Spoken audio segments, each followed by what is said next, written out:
Hi, everybody. My name is Drew Jones, and I'm here with my partners, Abby and Alex. We research the Amazon supply chain and its issues, and we are going to show you guys our findings. I'm going to provide a summary on how their supply chain works and on some of the issues that arise. I'm now going to pass it over to my partner, Abby. Hi, my name's Abby Gostin, and I'm going to talk about how issues with Amazon supply chain relates to course concepts. And then next, Alex is going to talk about the insights gained from the issues.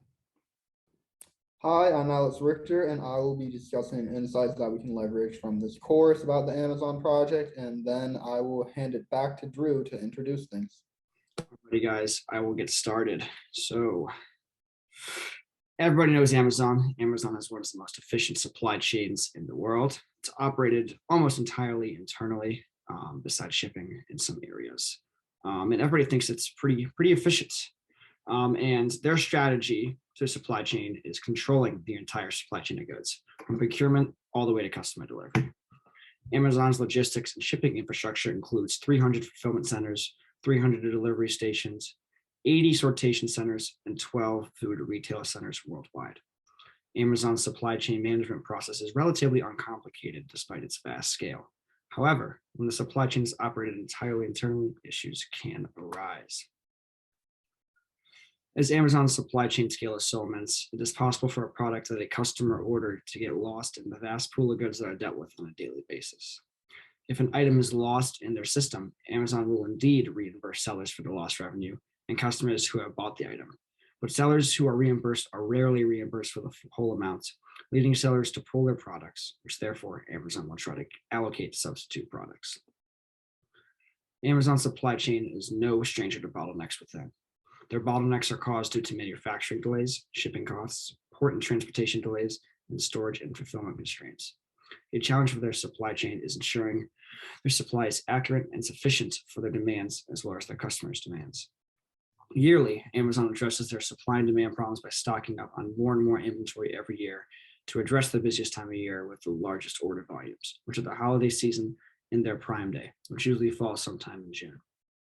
Amazon has been so data-driven that they heavily rely on data and numbers from years prior, as well as customer and economic trends to prepare for the busiest times of the year. Although Amazon tries to account for increased demand and supply, sometimes their forecast is incorrect. And although these decisions are made on data trends that they have had for years prior, trends can change in retail quite often and quite quickly, leaving Amazon's supply of certain goods underwhelmed.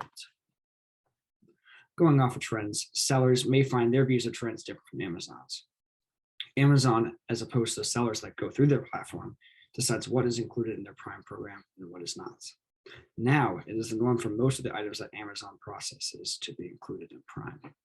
Something that is not included in their Prime program can intrude their supply chain and cause backups in the regular Prime process. Another challenge for Amazon is their last mile delivery of their goods. In the past, and still somewhat today, Amazon relied on shipping carriers, including UPS, FedEx, and DHL, to deliver the goods they sell to their buyers. Sometimes delivery guarantees and expected delivery dates were way off and made customers unhappy. This happened so much to the point that during the 2013 holiday season, Amazon suffered a huge logistical failure that led to millions of customers not getting their goods in time for Christmas. Because of that and other associated logistical failures, Amazon decided to take over the shipping part of their orders and is rapidly growing their own network of fleet vehicles and logistical solutions. However, it is not complete, as Amazon has still not expanded their shipping solutions to many areas yet, which leads them to still heavily rely on external carriers. Amazon's technical infrastructure issues still dampen their supply chain and customer satisfaction too. Although Amazon uses their AWS computing system, which is the biggest cloud-based computing system in the world, it can still get overloaded from time to time. Glitches in AWS, which the company depends on a great amount, are still being addressed constantly.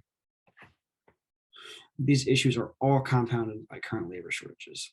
Companies are losing more and more revenues due to roles and jobs not being fulfilled by workers. With Amazon controlling the entire supply chain, the lack of labor puts a damper on all aspects of it, especially when they need people to fill the new empty roles rapidly popping up in Amazon's rapid expansion.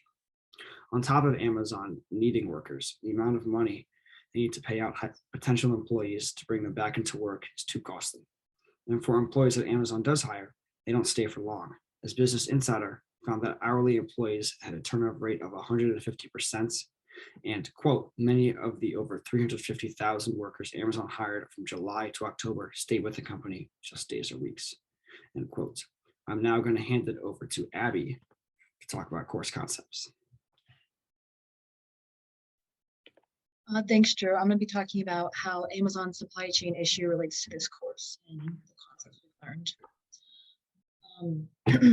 First, I'm going to be talking about bottlenecks. Amazon's current issue with the supply chain directly relates to this course. Amazon, like any other business, offers a number of products and services to its customers. This would be their supply, and they meet the demands of their customers by offering several products such as apparel, electronics, food, personal care items, and many other products that are made easily available to their consumers. The supply chain has been faced with several bottlenecks recently.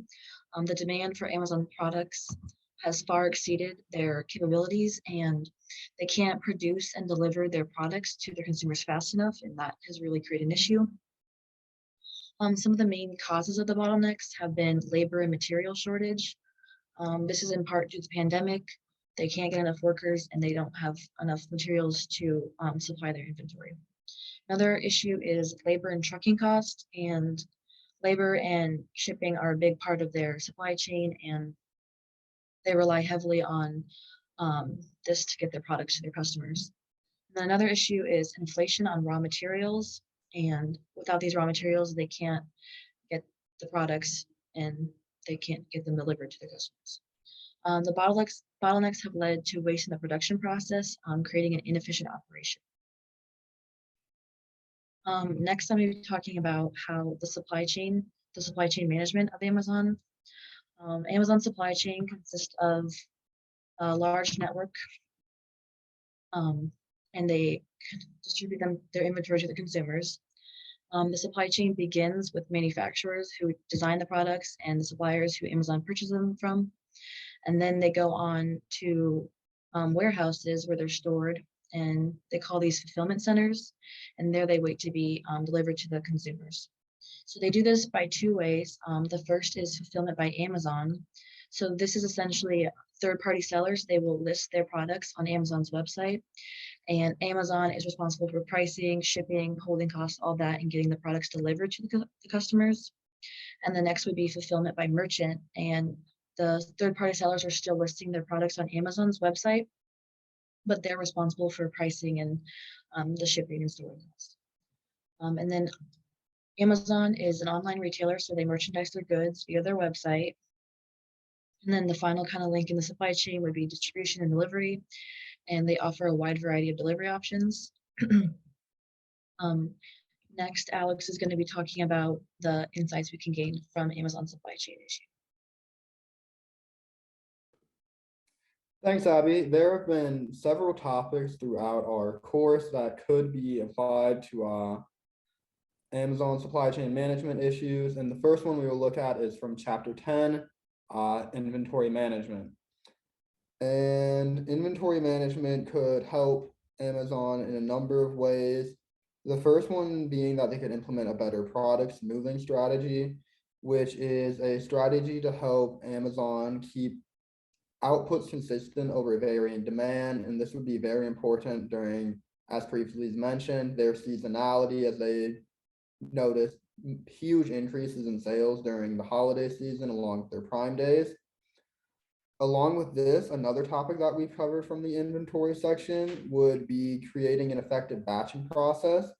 A more effective batching process would allow Amazon to get more out of their current imports and exports, along with more effective order sizes. And this would once again help with their inventory and stockout issues, along with their inventory holding costs.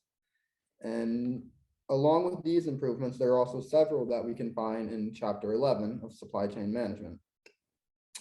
The first topic that we covered from here would be product fragmentation, which is when a company will get small pieces from many of its different vendors to manufacture into one thing.